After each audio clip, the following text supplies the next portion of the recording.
Assalamualaikum warahmatullahi wabarakatuh. Perkenalkan, saya Sudarmono.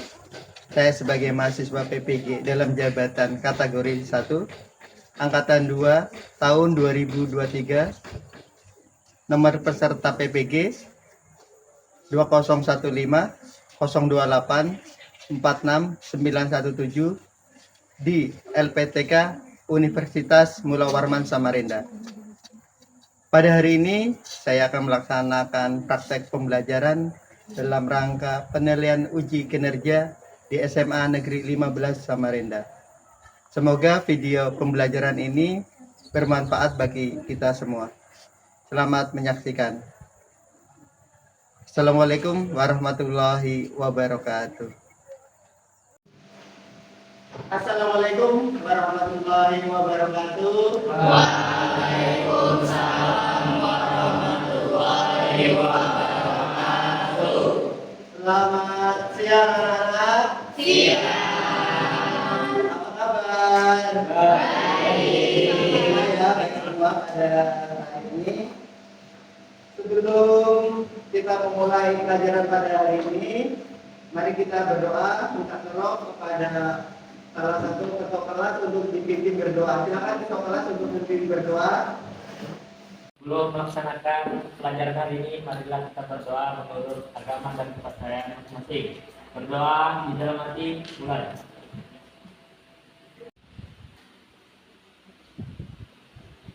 Berdoa selesai. Terima kasih ketua kelas. Selanjutnya saya ingin mengabsen kehadiran siswa-siswi pada siang ini. Kita panggil namanya ya. Agus Subhan Adil. Hadir. Adi Muhammad Adil. Adil. Ahmad Arfanadi Muiz. Hadir Pak. Oh, sakit ya? Sakit. Oke, sakit. Dwi Wahyuningsi. Dwi Aulia Nurjana. Wijen. Hadir, Pak. Masita. Hadir. Nita Pugiati. Riko Ferdiasa. Norina Armawati. Hadir. Fitriani. Hadir. Ramadhani. Hadir Pak. Susanti. Hadir. Stefi Indriani. Hadir. Krishna Ripaldi. Izin, Pak. Izin ya? Ya, izin. Siti Balkis. Muhammad Al-Askar. Hadir. Wiranti Maharani. Hadir, Pak. Hengki. Sandi Lintang Saputra. Hadir Pak. M. Gaban Rahmatullah. Hadir Pak. Abidin. Muhammad Ridho. Atika Susilawati. Hadir. Muhammad Rizky Ramadan. Hadir. Agus Subian Nurdin. Fabian Ade Setiawan. Terima kasih ya. Di sini ada juga yang nggak sakit. Kita doakan semoga diberi kesembuhan dan kesehatan ya. Amin. Untuk menyemangati pada kegiatan siang ini, Bapak akan mulai dengan speaking ya. Bukan pada hari ini saya akan menggunakan yel-yel ya. Mohon jawab yel-yel saya ya. Ya. Halo. Hai. Semangat pagi.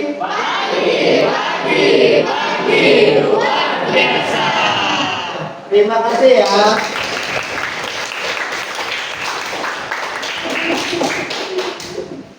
Pada hari ini Bapak sebelum memulai pelajaran, Bapak ingin mengevaluasi pada pelajaran pada minggu lalu. Minggu lalu Bapak mengangkat topik yaitu tentang tenaga kerja dan upah. Ketenagakerjaan itu diatur dalam Undang-Undang Nomor 13 Tahun 2003, di mana tenaga kerja adalah sekumpulan atau orang-orang yang bekerja, baik itu yang sudah bekerja, belum bekerja, ataupun sedang mencari kerjaan. Selain itu juga berkaitan dengan jenis-jenis tenaga kerja. Ada tenaga kerja terlatih atau terdidik, tenaga kerja tidak terdidik ya, serta tenaga kerja rohania ataupun jasmania. Berkaitan dengan upah, itu ada yang ditentukan oleh provinsi, baik itu upah minimum kota ataupun upah minimum regional. Itu adalah materi yang disampaikan pada minggu lalu. Untuk minggu ini materi yang Bapak angkat adalah berkaitan dengan tenaga kerja. Silakan dibuka bukunya halaman 162 ya. Itu topik tentang pengangguran. Oke, juga perhatikan PPT yang ada di sini. Bapak akan menjalankan topik yang diangkat pada hari ini, yaitu tentang pengangguran.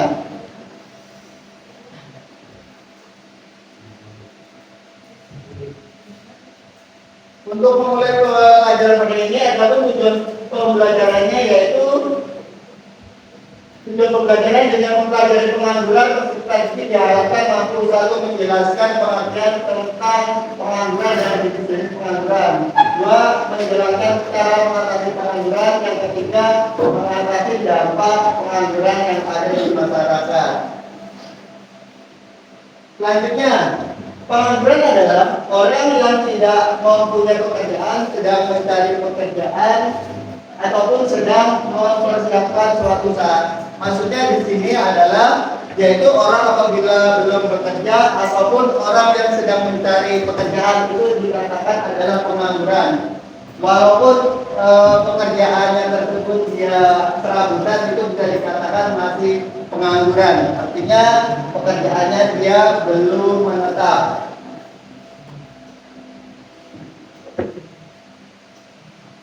Lanjut, yang kedua di sini kita akan membahas tentang jenis-jenis pengangguran, yaitu ada pengangguran konjungtur atau siklis, ada pengangguran struktural, pengangguran friksional, dan pengangguran musiman. Jadi ini adalah jenis pengangguran menurut faktor penyebabnya. Pengangguran siklis atau cycle employment adalah pengangguran yang berkaitan dengan turunnya kegiatan perekonomian di suatu negara. Yang kedua adalah pengangguran struktural, adalah pengangguran yang terjadi karena perubahan struktural ataupun perubahan komposisi ekonomi.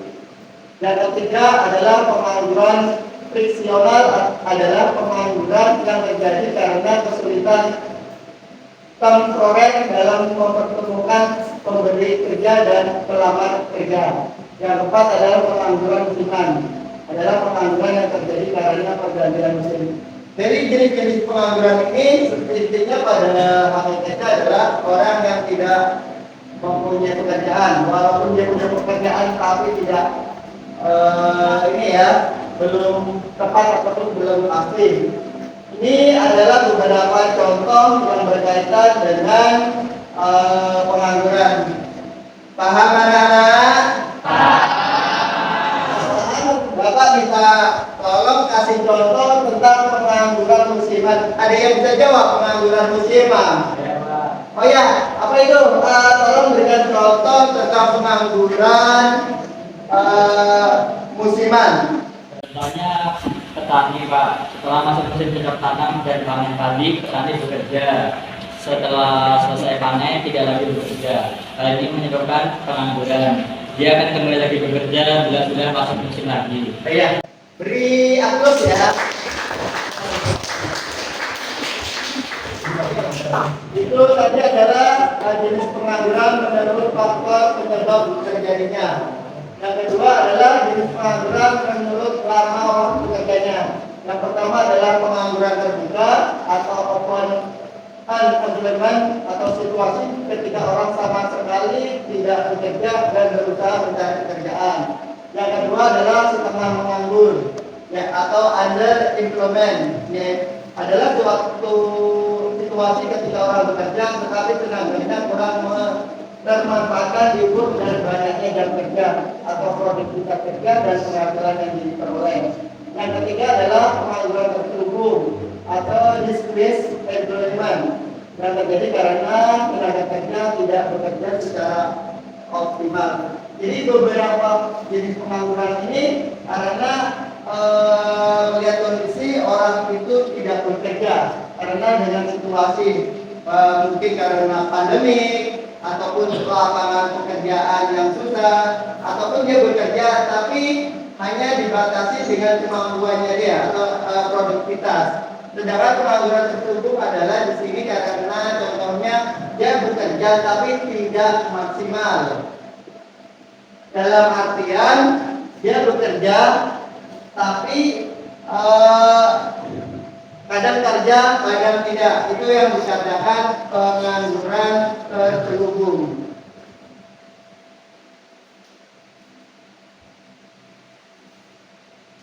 Lanjut. Di sini ada dampak-dampak pengangguran.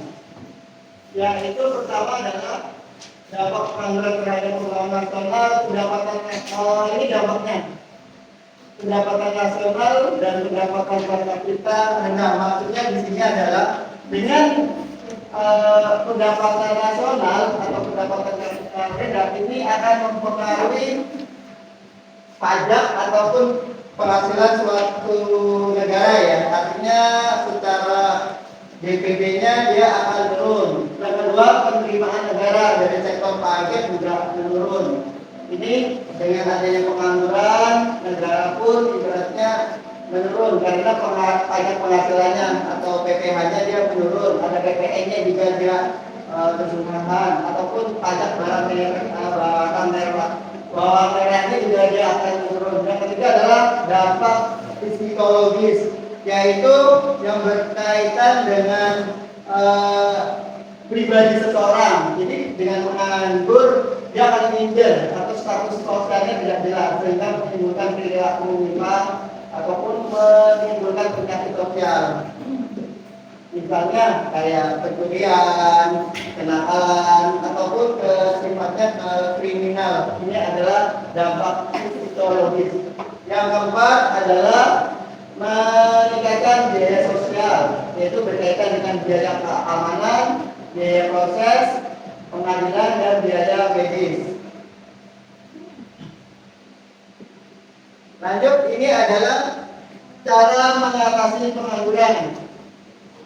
Ada pun cara untuk mengatasi pengangguran yaitu melalui pendidikan dan pelatihan keterampilan. Di sini orang dididik ataupun dilatih supaya lebih terampil dalam meningkatkan keterampilannya.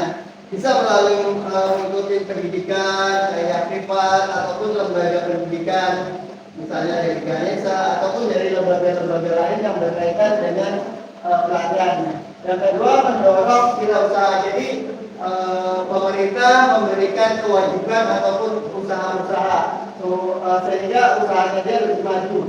Yang ketiga adalah program magang dan praktik kerja. Di sini pemerintah membuka usaha ataupun pemagangan ataupun praktik kerja. Biasanya ini siswa dalam melakukan PKL ya atau PSG. Dia dilatih dan terjun langsung kepada perusahaan. Ketiga, menjalankan program transmigrasi. Jadi di sini warga atau masyarakat pindah ya dari suatu daerah ke daerah lain dengan tujuannya supaya di tempat lain dia memperoleh pekerjaannya. Misalnya transmigrasi dari Pulau Jawa ke Pulau Kalimantan, ditempatkan misalnya di sawit ataupun di tambang ataupun di tempat-tempat lain. Ini tujuannya adalah supaya menjalankan ataupun mendapatkan pekerjaan baru. Yang selanjutnya meningkatkan peredaran modal. Jadi pemerintah itu memberikan pelatihan UKM-UKM ataupun pelatihan yang lainnya.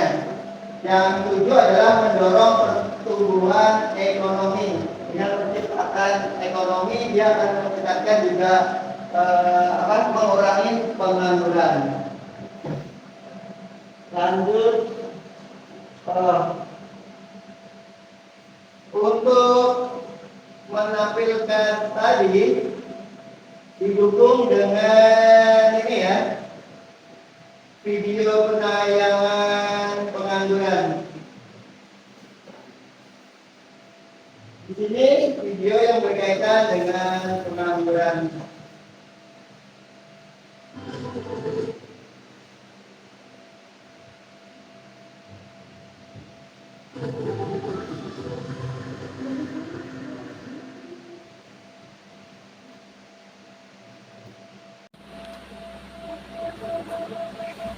Pemirsa, meski menunjukkan tren penurunan jumlah orang di Indonesia masih terjadi, tidak hanya menjadi PR bagi pemerintah pusat, upaya menekan angka pembangunan juga harus dilakukan pemerintah daerah. Namun sayangnya kebijakan yang dikeluarkan pemerintah dianggap belum mampu menjawab semua persoalan.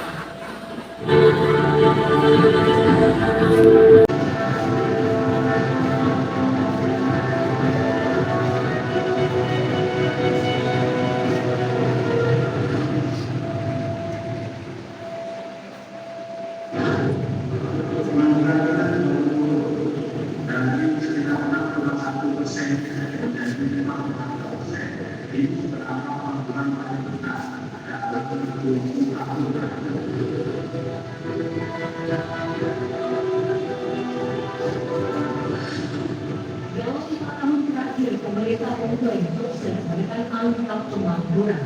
Meski menunjukkan tren penurunan, namun angka pengangguran di Indonesia masih cukup tinggi, mencapai 7 juta orang. Tidak hanya menjadi pekerjaan rumah bagi pemerintah pusat supaya menekan angka pengangguran, yang harus dilakukan pemerintah daerah demi membuat kebijakan yang mendorong penciptaan lapangan kerja supaya banyak.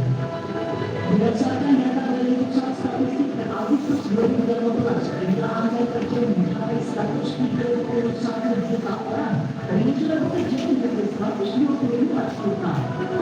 Artinya ada 7 juta orang dari jumlah angkatan kerja yang masih menganggur. Dari jumlah tersebut, berdasarkan tingkat pendidikan lulusan SMU menjadi yang tertinggi, diikuti lulusan SMK Junior, lulusan SMP, lulusan SD dan universitas. Dan Banten menjadi provinsi dengan tingkat pengangguran tertinggi mencapai 8,52%, diikuti Jawa Barat, Maluku, Riau dan Sulawesi Tenggara yang masuk dalam 5 provinsi dengan tingkat pengangguran tertinggi. Dalam rencana kerja pemerintah tahun 2020, peningkatan sumber daya manusia yang berkualitas menjadi fokus utama.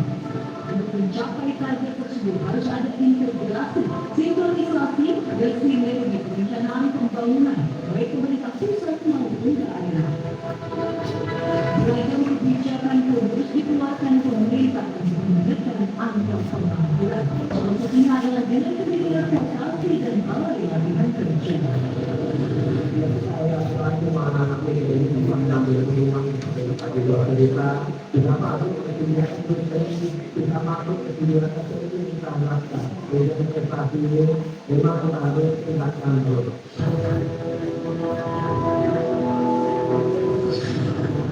Namun sayangnya kebijakan yang dikeluarkan pemerintah belum mampu menjawab semua permasalahan. Jika pemerintah gagal menciptakan lapangan kerja dan meningkatkan daya tarik sumber daya manusia, maka Indonesia dalam kondisi terancam oleh meningkatnya angka pengangguran yang didominasi usia produktif.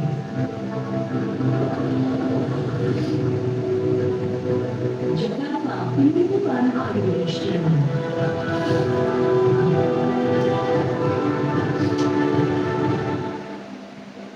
Tadi itu adalah tayangan tentang pengangguran. Paham anak-anak? Oke, ada bentar ya. Dari materi tentang pengangguran mungkin ada yang mau ditanyakan? Saya Pak. Tadi kan Bapak sudah menjelaskan tentang pengangguran. Yang jadi pertanyaan saya, apakah dampak pengangguran terhadap sosial di lingkungan masyarakat? Oke, terima kasih ya. Yang ditanyakan adalah dampak sosial di masyarakat. Dengan adanya pengangguran yaitu dampaknya satu, terjadinya kriminal yang meningkat. Misalnya seperti kayak pencurian, perampokan, ataupun narkoba. Yang kedua adalah terjadinya konflik sosial meningkat. Dengan adanya konflik sosial meningkat itu kayak terjadi misalnya kayak kekerasan, pertikaian, ataupun radikalisme. Yang ketiga adalah ini berpengaruh dengan adanya kesehatan mental. Misalnya bisa menyebabkan depresi, stres, ataupun kecemasan. Itu menurut pendapat Bapak ya. Karena tadi sudah menonton tayangan tentang video pembelajaran pengangguran, selanjutnya Bapak akan mengasih tugas yang berkaitan dengan dampak dari pengangguran ya. Tolong disimak video tentang LKPD ataupun tugas yang Bapak sampaikan ya. Berpengaruh terhadap individu yang mengalaminya dan terhadap kehidupan masyarakat pada akhirnya. Berikut ini kita akan membahas dampak negatif pengangguran terhadap individu yang mengalaminya dan terhadap masyarakat pada akhirnya. Untuk itu, kali ini jika teman-teman mengklik tombol subscribe yang terdapat di sebelah kanan bawah video untuk mendapatkan topik video tutorial serta video lainnya dari saya. Satu, pengangguran dapat menghilangkan mata pencaharian dan pendapatan individu yang mengalaminya. Jika kita menganggur atau siapapun yang menganggur dan tidak memiliki mata pencaharian, dengan tiada mata pencaharian maka akan kehilangan sumber pendapatan. Hilangnya mata pencaharian dan pendapatan akan menimbulkan kerawanan sosial karena setiap individu senantiasa dituntut memenuhi kebutuhan hidup diri sendiri dan keluarga. Dua, pengangguran dapat menghilangkan keterampilan. Keterampilan yang kita miliki akan terus meningkat apabila terus digunakan. Jika tidak digunakan, keterampilan yang kita miliki lambat laun akan berkurang. Jika seseorang terampil dalam suatu hal, maka keterampilannya itu akan terus meningkat sebab setiap hari dia menggunakannya. Bila hanya dia keterampilannya tersebut jarang atau tidak pernah dia pergunakan setiap hari, maka lambat laun keterampilannya akan hilang. Jadi, keterampilan kerja yang kita miliki akan berjalan dengan sendirinya yang tidak kita bekerja. Tiga, pengangguran akan menimbulkan ketidakstabilan sosial dan politik. Dengan pengangguran bertinggi, menggambarkan banyak masyarakat yang kehilangan pendapatan, namun mereka tetap dituntut menangguhnya. Pengangguran yang tinggi akan menyebabkan ketidakpuasan masyarakat sehingga dapat menimbulkan kekerasan, demonstrasi, bahkan huru hara sehingga keadaan politik menjadi tidak stabil.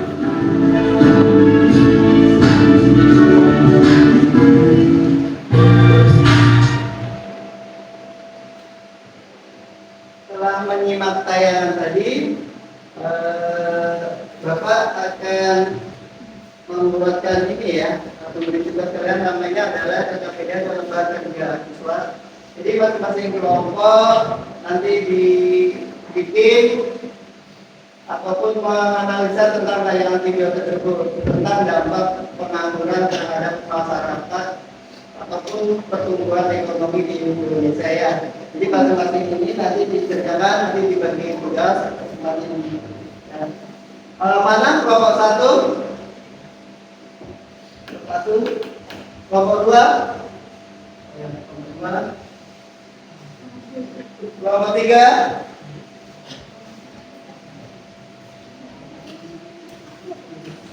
Kelompok tiga. Kelompok empat? Kelompok lima? Nanti ini dikerjakan, ditanyakan. Bagi yang ngerti silakan buka HP ataupun buku yang sudah diberikan, tanyakan aja ke Bapak. Paham?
anak-anak sudah selesai? Kalau sudah selesai, saya bisa nanti perwakilan masing-masing kelompok untuk mempresentasikan hasil kerjanya. Dimulai dari kelompok ke-1. Menurut hasil diskusi dari kelompok saya tentang dampak yang dirasakan dengan adanya pengangguran terhadap ekonomi adalah: 1. Sulitnya memenuhi kebutuhan hidup. Salah satu cara untuk memenuhi kebutuhan hidup adalah dengan bekerja. Tapi jika tidak memiliki pekerjaan, maka seseorang tersebut akan bergantung kepada orang lain. Hal ini menjadi dampak pengangguran yang umum dan mendasar di masyarakat. Yang kedua adalah meningkatkan angka kemiskinan. Pengangguran juga meningkatkan kemiskinan di kalangannya. Alasannya, pengangguran tidak memperoleh penghasilan untuk hidup.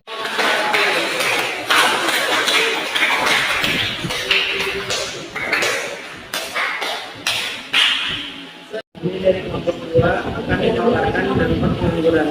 Pengangguran memiliki dampak negatif bagi perekonomian suatu negara. Beberapa dampak pengangguran adalah sebagai berikut. 1. Menurunnya pendapatan nasional dan pendapatan per kapita masyarakat. Pendapatan nasional adalah jumlah nilai tambah yang dihasilkan oleh seluruh ongkos produksi dalam suatu negara dalam kurun waktu tertentu. Pendapatan per kapita adalah rata-rata pendapatan nasional per orang. Beri aplaus kepada kelompok 2. Selanjutnya, silakan kelompok 3 untuk presentasikan hasil diskusinya kelompoknya. Silakan. Saya dari kelompok 3 yang membacakan diskusi kami. 1. Menurut kesejahteraan dan kualitas hidup masyarakat, kesejahteraan adalah suatu kondisi di mana seorang atau kelompok orang dapat memenuhi kebutuhan fisik, mental, sosial, dan spiritualnya dengan baik. Jika banyak orang menganggur, maka kesejahteraan dan kualitas hidup masyarakat akan menurun karena adanya penurunan pendapatan, peningkatan beban hidup, penurunan akses terhadap layanan publik, penurunan kesehatan fisik dan mental, dan penurunan kepuasan hidup. Yang kedua, meningkatnya tindakan kriminalitas dan kerawanan sosial. Jika banyak orang menganggur, maka karena akan cenderung melakukan tindakan kriminalitas untuk memenuhi kebutuhan hidupnya atau menyalurkan frustasinya. Hal ini akan meningkatkan kerawanan sosial dan mengganggu ketertiban dan stabilitas masyarakat. Yang ketiga, menurunnya partisipasi politik dan demokrasi. Jika banyak orang menganggur, maka mereka akan cenderung apatis terhadap politik dan tidak peduli dengan nasib bangsanya. Hal ini akan menurunnya partisipasi politik dan demokrasi dalam suatu negaranya. Sekian dari kelompok kami. Beri aplaus kepada kelompok 3. Selanjutnya kelompok 4 untuk mempresentasikan hasil jawabannya. Para kelompok 4. Saya dari kelompok 4 akan memaparkan tentang dampak dari pengangguran. Jika tingkat pengangguran di suatu negara relatif tinggi, hal tersebut akan menghambat pencapaian tujuan pembangunan ekonomi yang telah dicita-citakan. Hal ini terjadi karena pengangguran berdampak negatif terhadap kegiatan perekonomian, seperti yang dijelaskan di bawah ini. Yang pertama, pengangguran bisa menyebabkan masyarakat tidak dapat memaksimalkan tingkat kemakmuran yang dicapainya. Hal ini terjadi karena pengangguran bisa menyebabkan pendapatan nasional real atau nyata yang dicapai masyarakat akan lebih rendah daripada pendapatan potensial atau pendapatan yang seharusnya. Beri aplaus kepada kelompok 4. Selanjutnya kelompok 5 untuk mempresentasikan hasil diskusinya. Berdasarkan hasil diskusi dari kelompok 5, dampak yang dirasakan dengan adanya pengangguran terhadap ekonomi, berikut beberapa dampak pengangguran terhadap perekonomian dan kehidupan sosial. 1. Pengangguran menyebabkan daya beli masyarakat. Daya beli masyarakat yang menurun menyebabkan turunnya permintaan terhadap barang dan jasa. Hal ini menyebabkan para pengusaha dan investor tidak bersemangat bersemangat melakukan perluasan dan mendirikan industri baru sehingga aktivitas perekonomian menjadi turun. 2. Menurunkan pertumbuhan ekonomi dan pendapatan per kapita orang yang tidak bekerja atau menganggur tidak akan memasukkan barang dan jasa. Itu berarti semakin banyak orang yang menganggur maka produk domestik bruto yang dihasilkan akan turun. PBD yang menurun akan menyebabkan turunnya pertumbuhan ekonomi sekaligus turunnya pendapatan per kapita. Jika pendapatan per kapita turun maka tingkat sejahtera masyarakat juga turun. 3. Biaya sosial meningkat. Pengangguran juga mengakibatkan meningkatnya biaya sosial karena pengangguran mengharuskan masyarakat memikul biaya-biaya seperti biaya perawatan pasien yang stres, depresi karena menganggur, biaya keamanan dan biaya pengobatan. Akibat meningkatnya tindakan kriminalitas yang dilakukan oleh pengangguran serta pemulihan dan renovasi beberapa tempat akibat demonstrasi dan kerusakan yang dimiliki oleh ketidakpuasan dan kecemburuan sosial para penganggur. 4. Menurunkan tingkat keterampilan dengan menganggur. Tingkat keterampilan seorang akan menurun semakin lama menganggur, semakin menurun pula tingkat keterampilan seseorang. Demikian presentasi dari kelompok kami. Wassalamualaikum warahmatullahi wabarakatuh. Beri aku kepada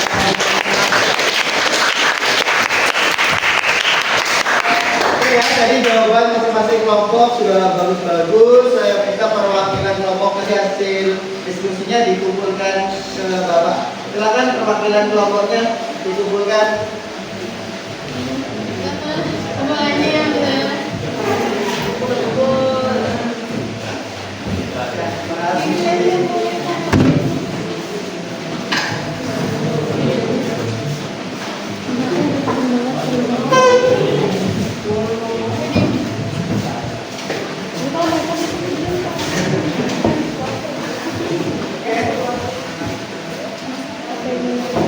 Tadi ini hasil dari diskusi LKPD dari ini ya, masing-masing kelompok semua jawabannya juga bagus-bagus, juga mewakili tentang dampak yang terjadi pada masyarakat akibat dari pengangguran. Selanjutnya, karena ini sudah pelajaran sudah di akhir, Bapak pengen merefleksi ataupun mengulas kembali materi yang sudah diberikan tadi. Ada yang bisa bantu Bapak minta refleksinya, yaitu pesan ataupun tanggapan yang sudah didapatkan pada hari ini dan kesimpulan apa yang sudah didapat. Ada yang sanggup ini bisa memberikan? Oh ya, silakan. Duduk aja. Assalamualaikum warahmatullahi wabarakatuh.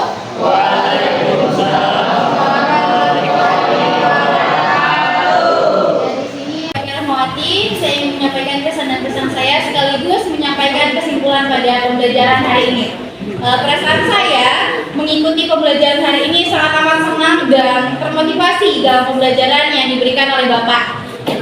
Saya jadi paham dan mengerti materi yang Bapak sampaikan tentang pengangguran tersebut. Materinya juga sangat jelas serta mudah dipahami.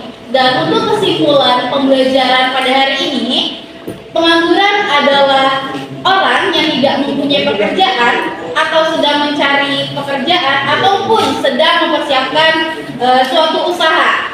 Pengangguran juga merupakan masalah serius yang harus dibatasi oleh pemerintah dan masyarakat juga. Pengangguran ini banyak banget dampak negatif bagi individu, keluarga, masyarakat, bahkan negara. Dampak pengangguran ini meliputi penurunan pendapatan nasional, peningkatan kemiskinan, penurunan konsumsi, peningkatan kriminalitas, konflik sosial, gangguan kesehatan mental, hambatan pendidikan, dan juga pengikisan nilai-nilai budaya. Nah, itu tadi kesimpulan dari pembelajaran hari ini. Kurang lebihnya, wassalamualaikum warahmatullahi wabarakatuh.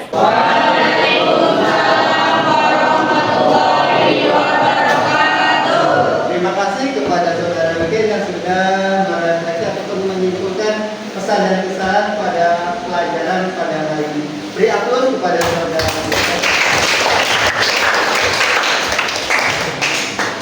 Selanjutnya Bapak akan mengambil kesimpulan tentang pelajaran pada hari ini, yaitu berkaitan dengan pengangguran.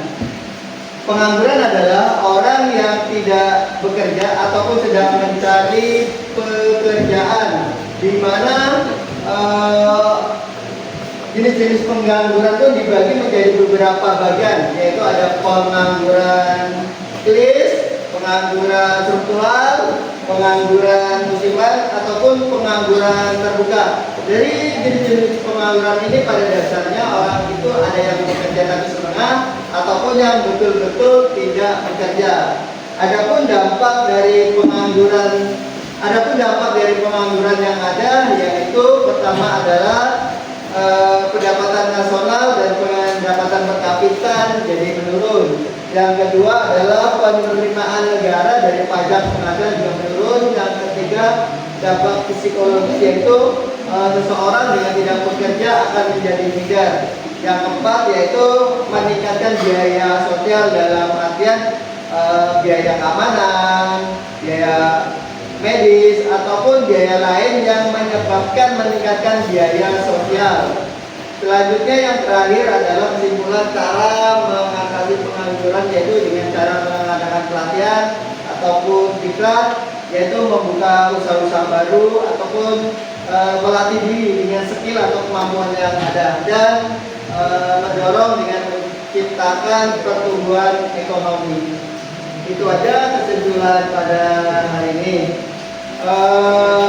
Selanjutnya, karena materi pada hari ini sudah selesai, mohon dirapikan, kita akan bersiap-siap untuk pulang.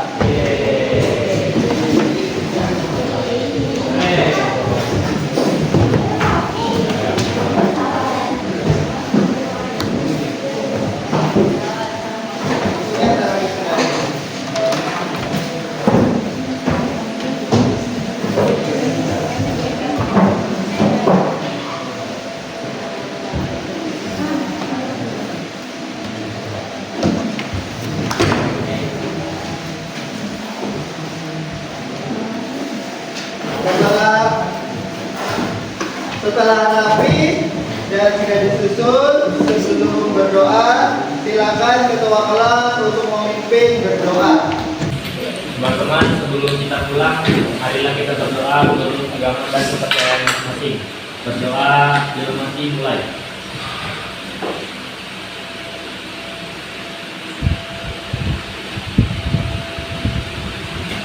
Berdoa selesai. Saya cukupkan pelajaran pada hari ini. Saya akhirin wabillahi taufiq wal hidayah. Wassalamualaikum warahmatullahi